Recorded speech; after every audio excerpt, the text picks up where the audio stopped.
everyone. Welcome to the series of object-oriented programming using C++.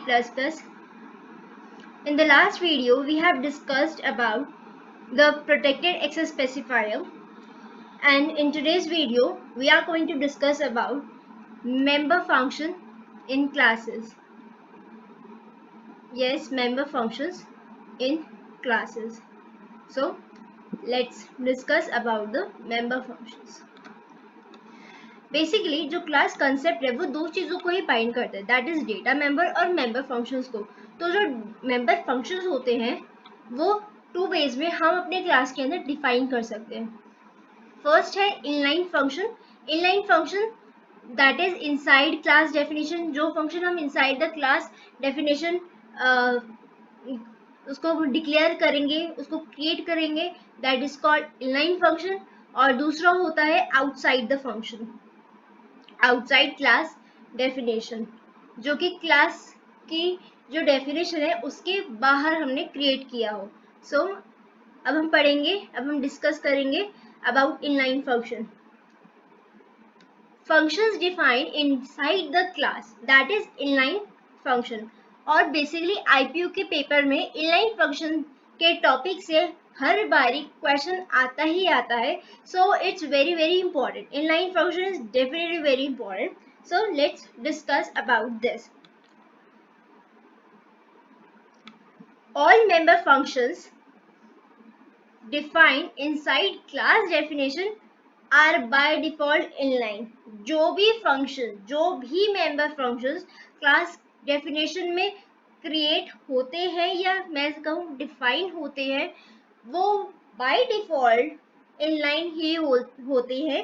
That is normal function जो हम class में अभी तक एग्जाम्पल्स में डिस्कस करते आ रहे हैं, जो हम फंक्शंस को डिक्लेयर करते आ रहे हैं, that are all inline. Means जो नॉर्मल फंक्शंस है, जो भी फंक्शन हम क्लास के अंदर डिफाइन करते हैं प्लस उसकी डेफिनेशन भी हम क्लास के अंदर डिफाइन करते हैं, that are inline function and that function are by default inline. So but we can also make any non-class function inline.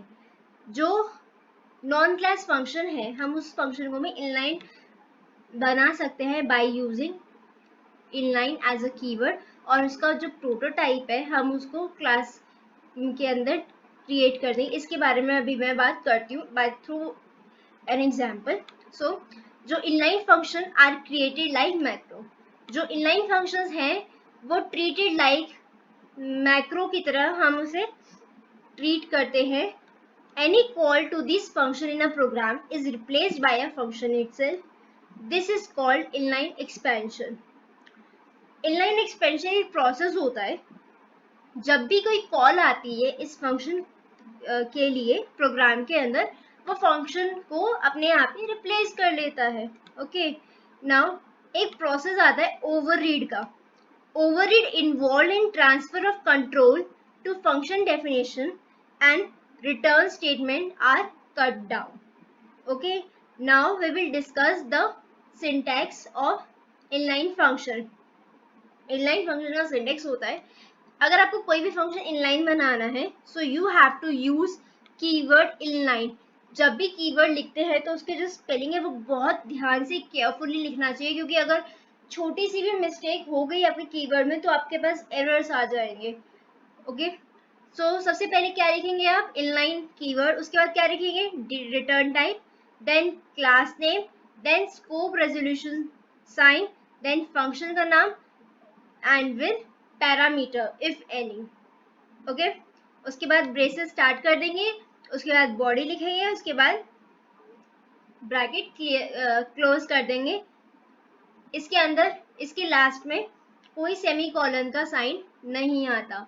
यहाँ पे क्या है, कोई सेमीकोलन दिख रहा है, नहीं दिख रहा, तो मतलब यहाँ पे इनलाइन फंक्शन को बंद करते हुए कोई सेमीकोलन नहीं आता है. नाउ मैं एक एग्जांपल डिस्कस करती हूँ इनलाइन फंक्शन का.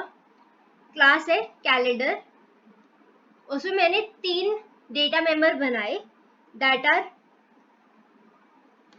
उनका स्कोप कैसा बनाया है मैंने, private, that are having private scope.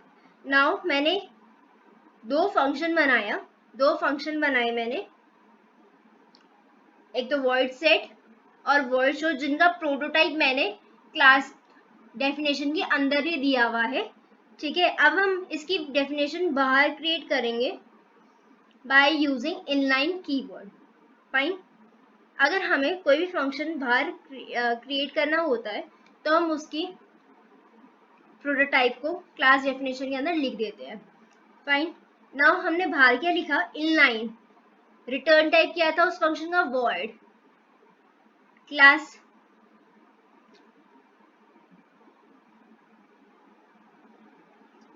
यहाँ पे क्लास का नेम आएगा, क्लास नेम, उसके बाद क्या आएगा, फंक्शन का नेम एंड विद पैरामीटर्स।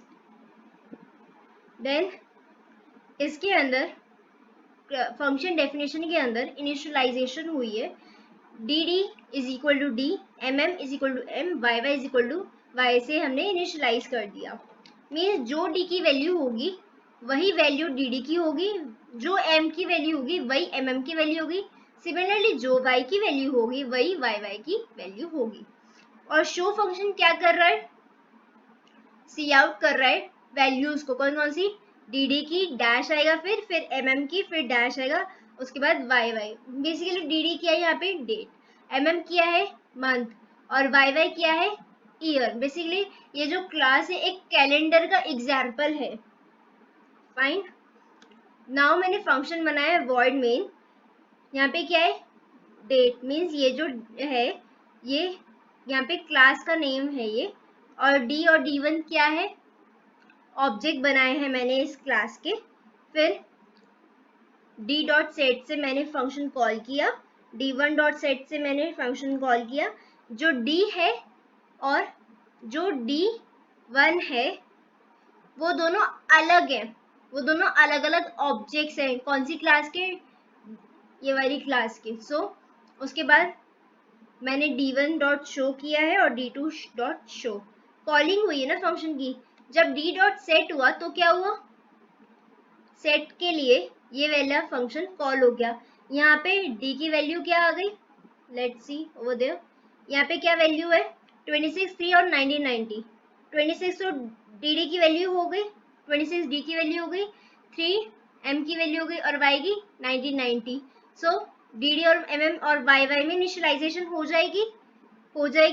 सो बस सिमिलरली d1 डॉट सेट भी ऐसे ही रन करेगा, फिर d1 डॉट शो और d2 डॉट शो, और फिर वैल्यूज क्या आ जाएंगी, 26-3-1990 और क्या आएगी 14-4-1971।